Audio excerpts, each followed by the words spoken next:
The DNA kit was a birthday gift. A joke, almost. My coworker laughed when she handed it to me. "Find out if you're actually interesting," she said. I laughed too. I spit into the tube that same evening. I mailed it without thinking twice.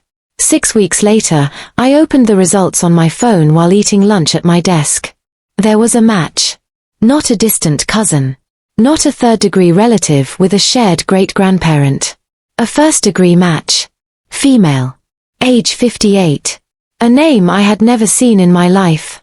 And her profile said she was looking for a child she lost in 1989. I was born in 1989. That's when I realized something was very wrong. My name isn't important. What matters is that I grew up in a quiet suburb outside of Columbus, Ohio. 2 parents. A small house with a vegetable garden my mother never actually watered properly. I knew I was adopted. That part was never hidden from me. My parents, the people who raised me, told me early. They said I came from South Korea. They said my birth mother was young and couldn't care for me. They said the paperwork went through a licensed agency. They said everything was legal, everything was handled, everything was fine. I had no reason to doubt them. I was their only child. My father worked in logistics. My mother taught elementary school for 23 years. They went to church on Sundays. They argued about grocery bills. They drove a sensible car and took 1 vacation a year to the same lake house in Michigan. There was nothing unusual about them. Nothing that would make you look twice. I was 34 years old when I mailed that DNA kit. I had a stable job. An apartment I liked. A small routine I'd built over years. I wasn't searching for anything. I wasn't unhappy. I wasn't one of those people who spent their 20s consumed by questions about identity and origin. I had wondered, of course. You always wonder, but I had made peace with not knowing. Or I thought I had. When I saw that match, I didn't call my parents. I didn't do anything dramatic. I just sat at my desk and finished my lunch. I closed the app. I went back to work. But I kept thinking about the number. First-degree match. That doesn't mean a distant relative. That means parent, child, or sibling. The math doesn't lie. Biology doesn't negotiate. That night I opened the app again. Her profile was minimal. A photo, a woman with dark hair going grey, standing in front of what looked like a market stall, not looking at the camera. Her username was a string of numbers. But her settings were open. She had written 1 sentence in her bio, in both Korean and English. Looking for my daughter, born March 1989, Seoul. My birthday is March 14, 1989. I didn't sleep that night.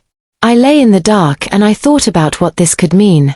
Maybe it was a coincidence. Maybe she had the wrong match. Maybe the science was imprecise in ways I didn't understand. I told myself these things. I half believed them. The next morning I drove to my parents' house for Sunday breakfast, the same way I had done almost every week for 5 years. My mother made eggs. My father read the paper on his tablet. Everything looked the same. Everything smelled the same. The coffee was the same brand they'd been buying since I was a teenager. I sat down. I watched them. My mother asked about my week. I told her it was fine. My father asked about my car. I'd mentioned a noise in the engine the week before. I told him I'd had it looked at. Normal conversation. Normal morning. I didn't mention the DNA kit. I'd never mentioned it. At some point my mother got up to refill the coffee and she paused at the counter for just a second longer than necessary. Her back was to me. It was 3 seconds, maybe 4. Then she turned around and smiled and asked if I wanted more juice. It was nothing. People pause at counters. But I had learned, over 34 years, what my mother's pauses meant. She paused when she was thinking. When she was deciding. When something had caught her and she was working out how to move past it. I hadn't said anything about the match. I hadn't said anything about Korea. About the woman with the grey hair. About March 1989. She didn't know I knew anything. So why did she pause? I told myself I was being paranoid. I told myself grief and sleeplessness were making me see patterns in nothing. I had a second cup of coffee. I helped clear the plates. I hugged them both before I left. But in the car I sat for a moment before starting the engine. I thought about all the times I had asked, as a child, about my birth mother. Every time the answer was the same. She was young, it was an agency, everything was handled. Every time I pushed even slightly, asked for a name, a city, anything, my mother would get quiet and my father would say, "We don't have that information, sweetheart." I had believed them. For 34 years, I had believed them. I started the engine. I didn't confront them. I didn't cry. I didn't call anyone. So I stopped reacting. And I started watching. I want to tell you something about the woman in that DNA profile before I go any further. Her name, her real name, the one I eventually learned, was Park Ji-yeon. She was 58 years old. She had spent 34 years filing paperwork with international adoption registries, posting in Korean diaspora forums, submitting her information to every database that would take it. She had a folder. I found out later it was a physical folder, kept in a drawer beside her bed in Seoul. Inside it were documents, photographs, and a single hospital record from March 1989. She had never stopped. Not once. Not for 34 years. I didn't know any of that yet. But I felt something when I looked at her profile photo again that Sunday night. Something I didn't have a word for. Not recognition exactly. More like the specific ache of a door you didn't know was closed. I messaged her through the app. Simple. Careful. I think we may be a match. I was born March 14, 1989, in Seoul. I was adopted by an American family in Ohio. I would like to speak with you if you're open to it. I sent it and closed my phone and went to make tea and didn't look at the screen again for 2 hours. When I came back, she had already replied. She had written 3 sentences. The translation was rough but clear enough. I have been waiting for this message for 34 years. Please don't disappear. I am your mother. I didn't sleep again that night.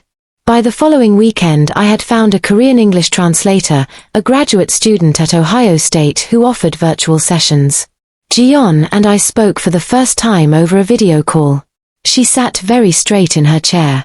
She had her hands folded on the table in front of her. She didn't cry immediately. Neither did I. We just looked at each other for a long moment through a screen, a translator sitting quietly between us, and something passed between us that I still don't have the right language for. She told me what happened. She was 24 in 1989. Unmarried. Working in a textile factory in Seoul. She had a baby girl, me, in a public hospital on March 14th. She had kept me for 6 weeks. Then a man came to see her. He said he represented an American family. He said they were good people. He said the baby would have a better life. He showed her papers. He told her to sign. She signed. She said she cried for 3 days without stopping after. Then she said something that made my translator pause. She said the man told her the adoption was going through a licensed agency. He gave her the agency name. He told her she could contact them if she ever needed to. She had contacted them. Many times. Over many years.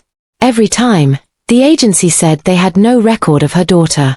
I wrote that agency name down. Then I did something simple and quiet. I requested my own adoption records from the state of Ohio. I had the right to do this. Ohio opened its adoption records in 2015.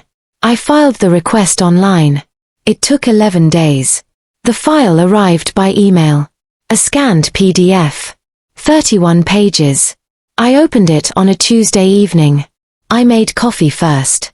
I sat at my kitchen table with the window open because it was a mild evening and I wanted the air. I read through it slowly. On page 7, there was the name of the agency that had processed my adoption. It was not the agency name Ji-yeon had been given. I read that line 3 times. Different agency. Different city. Different state. I cross-referenced. The agency named in my records was based in Georgia. It had closed in 2004. I found a mention of it in an old forum post from an adoptee group. Someone had tried to trace their records and hit a wall. The poster wrote, The agency dissolved and the records went with it. I kept reading. On page 19, there was a document I didn't immediately understand. It was a consent form. Standard language, standard format. But in the signature line, the name was not Park Ji-yeon. The name was different. A name I didn't recognize. A Korean name, but not hers. I went back to Ji-yeon's account on the DNA platform. I looked at her profile. Then I pulled up the hospital record she had eventually sent me by email, scanned, faded, but legible. Her full name. Her identification number. The date. The name on my adoption consent form did not match. Someone had signed those papers. Someone had consented to my adoption. But it was not my mother. I sat with that for a long time. The coffee went cold. The window let in the evening air, and somewhere down the street a neighbor's dog barked once and went quiet. I thought about my parents. About the Sunday breakfasts. About my father saying we don't have that information, sweetheart, in that calm, practiced way for 34 years. About my mother's 3-second pause at the kitchen counter. I thought about the $3,000. I hadn't mentioned that yet. I'll tell you where that number came from. A week after my call with Ji-yeon, she found something in her folder. A piece of paper she had kept but never fully understood. It was a receipt. Not for the agency. Not for legal fees. A handwritten receipt from the man who had come to see her in 1989. She had kept it because she thought it might help her search one day. At the bottom, in English, was a figure. $3,000. The handwriting at the top, the name of the party receiving that payment, matched my father's name exactly. I did not call them. I did not get in my car and drive to that house. I did not pick up the phone and ask my mother to explain herself. Confronting them would have ruined everything. There is a particular kind of loneliness that comes with knowing something you can't yet say out loud. You carry it carefully. Like a glass filled too close to the rim. You move slowly. You don't make sudden gestures. You smile at the right moments. You answer questions normally. You show up to Sunday breakfast and you eat your eggs and you say yes to more coffee and you hug the people who raised you and lied to you for 34 years and you drive home and you sit in your car in the parking lot of your apartment building and you breathe. That was my life for about 3 weeks after I found the receipt. 3 weeks of normal. 3 weeks of careful. 3 weeks of carrying that glass without spilling a single drop. The first person I told was not a lawyer. It was not a friend. It was Ji-yeon. We had been speaking twice a week by then, always through the translator, always in the evenings her time. Seoul is 14 hours ahead of Columbus, so our calls happened at the edges of our days. She would be starting her morning. I would be finishing my night. There was something quietly beautiful about that, even in the middle of everything. Two people at opposite ends of the clock, finding each other in the margin. I told her what I had found. I walked her through it slowly. The agency discrepancy. The forged consent signature. The receipt with my father's name. She was quiet for a long time after the translator finished speaking. Then she said, in Korean, something the translator rendered as, I knew it wasn't right. I knew it, but I had nothing. I had nothing for so long. She didn't cry on that call. I had noticed that about her. She held herself with a particular stillness when things became heavy. Like she had learned, over decades of disappointment, how to keep her composure as a form of self-preservation. I recognized that quality. I had it too. I wondered, sitting there, if it was something inherited. If grief teaches the same posture across 34 years and 10,000 miles. I told her I was going to do something. I told her I needed her to trust me and to wait a little longer. She said she had waited 34 years. She could wait a little more. The next morning I called a lawyer. I hadn't known what kind of lawyer I needed, so I had spent several evenings researching quietly, reading through Ohio statutes on adoption fraud, international adoption law, document forgery. The language was dense, but I moved through it carefully, the same way I had moved through everything since the DNA results arrived, slowly, methodically, without panic. I found an attorney in Columbus who specialized in adoption law and civil fraud. Her name was Rebecca. She had a plain website and a client review that said, Simply, she was calm when I wasn't, and she knew exactly what to do. That was enough for me. I called her office on a Wednesday morning. I got an appointment for Friday. I brought everything.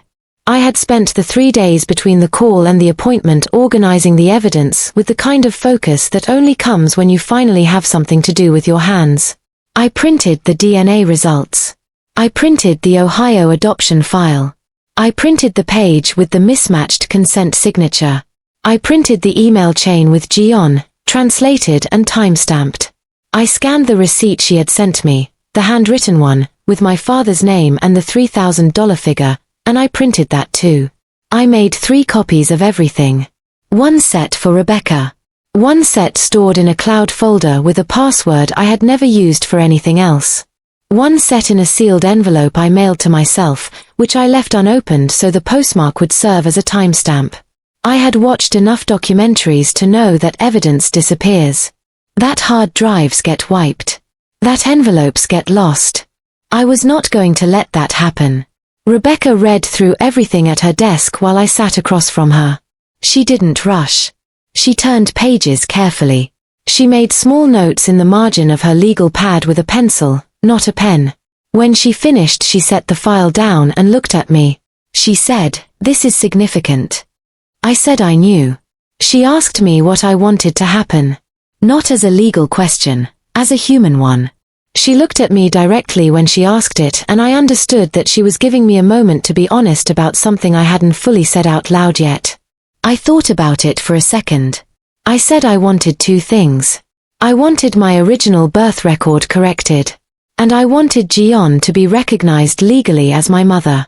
Rebecca nodded. Then she said there was likely more to address. The forged signature constituted fraud, the payment suggested a black market transaction, there were potential violations of both domestic and international adoption law. She said we would need to move carefully and in the right sequence. I said I understood careful. She almost smiled. Over the next 2 weeks, Rebecca filed a formal request with the Ohio Department of Health to review my birth and adoption records under suspected document fraud. She contacted an international adoption advocacy organization that had experience working with Korean cases. They had seen this before, she told me. More than people realized. The late 1980s had a specific window of vulnerability in international adoption law, and some people had exploited it. Some people. Parents. Ordinary-looking people with vegetable gardens and lake house vacations and 34 years of practiced answers. Gion was connected to a legal advocate in Seoul who began the process of filing a formal recognition claim through the Korean family registry system. It was slow. It was bureaucratic. But it was moving. Meanwhile, I kept going to Sunday breakfast. I kept eating the eggs.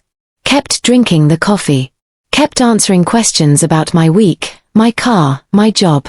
My mother asked me once during this period if I seemed tired.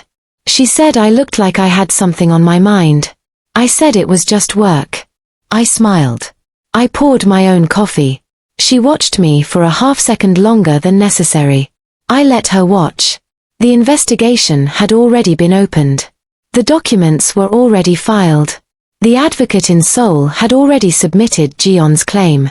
Rebecca had already drafted the formal letter that would be sent, certified, with return receipt, to my parents' home address. It was scheduled to arrive on a Thursday. A Thursday that happened to be 4 days after that Sunday breakfast. They had no idea. They sat across from me and drank their coffee and asked about my car and thought everything was fine. Thought I was still their uncomplicated daughter who had never looked too hard at anything. Thought the story they built 34 years ago was still standing. They thought it was just another day. It wasn't. The letter arrived on a Thursday morning, just like Rebecca had said it would. I know this because my mother called me at 9:47 a.m. I watched my phone light up on my desk. I let it ring. Then I let the voicemail fill. Then I sat quietly for a moment with my hands flat on my desk and I breathed the way you breathe when something that has been in motion for a long time finally arrives at the place it was always going. I didn't listen to the voicemail until that evening. My mother's voice was controlled. She was trying very hard to sound normal. She said the letter was confusing and she thought there might be some kind of mistake and could I please call her back when I had a moment. She said mistake the way people say it when they know exactly what they've done. I want to slow down here. Because I think this is the part people expect to be loud. They expect a confrontation with raised voices and slammed doors and years of pain finally breaking through the surface all at once. That's how it works in films. Someone cries. Someone shouts. Someone says the thing they've been holding for 30 years and it echoes off the walls and the camera holds on their face. That's not what happened. What happened was quieter than that. And because of that, it was harder to watch. For them, at least. Rebecca had arranged everything carefully. When my parents were formally contacted by the Ohio Department of Health, which happened the following Tuesday, a step beyond the initial letter, they were advised to retain legal counsel. They did. A local attorney, someone they'd apparently used years before for a property dispute. An ordinary man for what they still hoped was an ordinary problem. It wasn't. The Ohio Department of Health investigator assigned to the case was a woman named Carol. I never met her in person, but I spoke with her twice on the phone. She had a flat, unhurried voice and asked very precise questions and didn't editorialize. I appreciated that. She was doing her job and she was doing it well and she didn't need to perform anything for my benefit. The investigation confirmed what the documents already suggested. The consent signature on my adoption paperwork did not match Park Ji-yeon's signature on any verified record. A forensic document examiner, brought in by the state, not by us, concluded with high confidence that the signature had been fabricated. The Georgia agency that appeared in my file had a history that, once examined, showed a pattern of irregular placements in the late 1980s. Several cases. Mine was not the only one. The $3,000 payment, documented in Ji-yeon's handwritten receipt, was consistent with what investigators called a facilitation fee, a payment made outside of any licensed agency process to a private individual acting as an unauthorized intermediary. That individual, the man who had gone to see Ji-yeon in Seoul in 1989, was never fully identified. He had likely used a false name. He was probably long gone. But the family that had received me, the family that had paid, was still here. Still in the same house.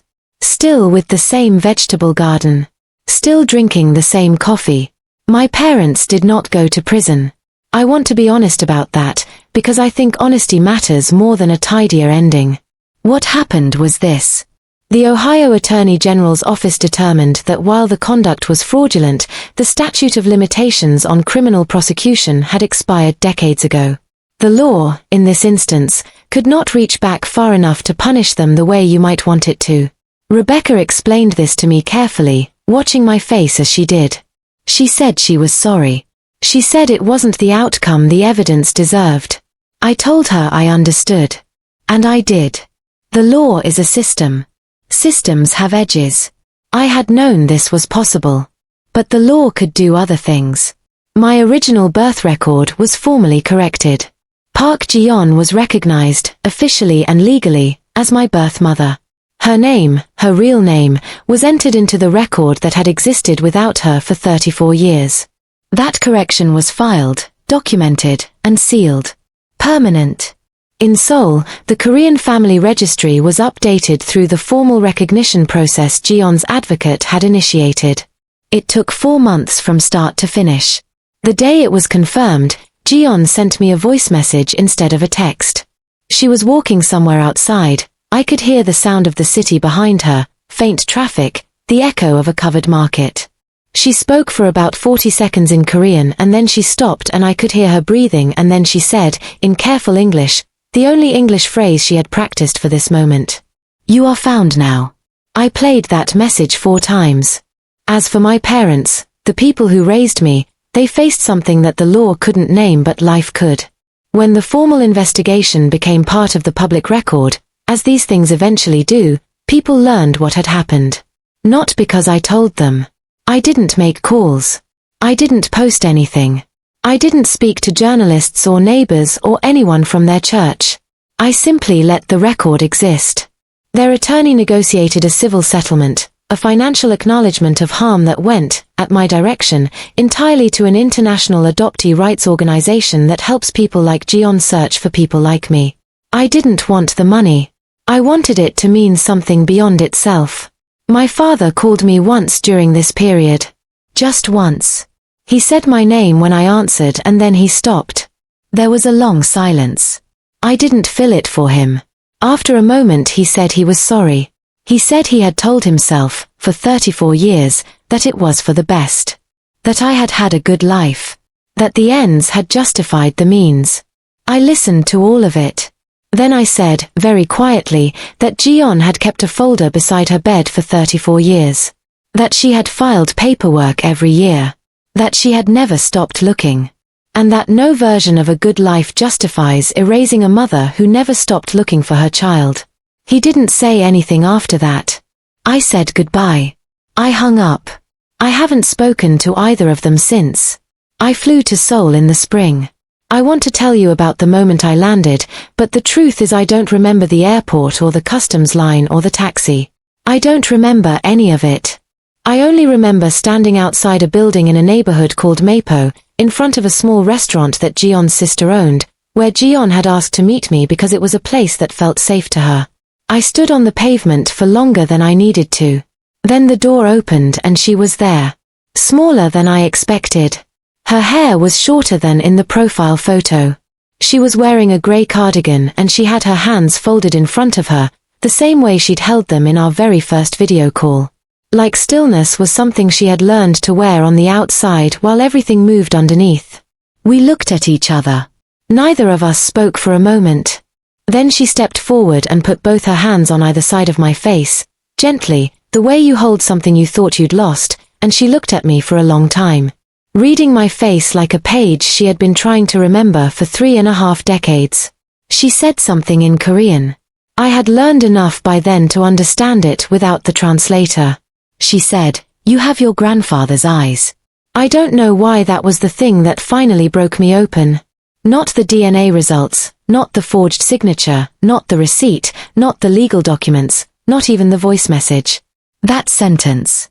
5 words about a man I had never met who was apparently walking around in my face this whole time. I cried. She held me. Her sister brought tea that neither of us touched for a long time. That night, everything was quiet. I sat at a small table by the window in the guest room of Jion's apartment. Seoul glowed outside, that particular amber density of a city at night, layered and warm and alive. I could hear her moving quietly in the kitchen. The sound of a cabinet closing. Water running briefly. The small ordinary sounds of someone living their life on the other side of a wall. I had a family on the other side of a wall. I didn't do anything dramatic with that feeling. I just let it be there. Let it settle into the room like light. Like something that had been traveling a long distance and had finally, without fanfare, arrived. I thought about the DNA kit. The birthday joke. The laugh over the lunch table. The tube I spit into without thinking twice. I thought about Jion's folder, kept beside her bed for 34 years. Every year. Every form. Every database. Every door she knocked on that didn't open. She had never stopped. And in the end, not because of drama, not because of rage, not because of anything loud or sharp or cinematic, the door opened. A swab. A match. A first-degree result on a Tuesday afternoon. Sometimes justice doesn't announce itself. Sometimes it arrives in an envelope you almost didn't mail.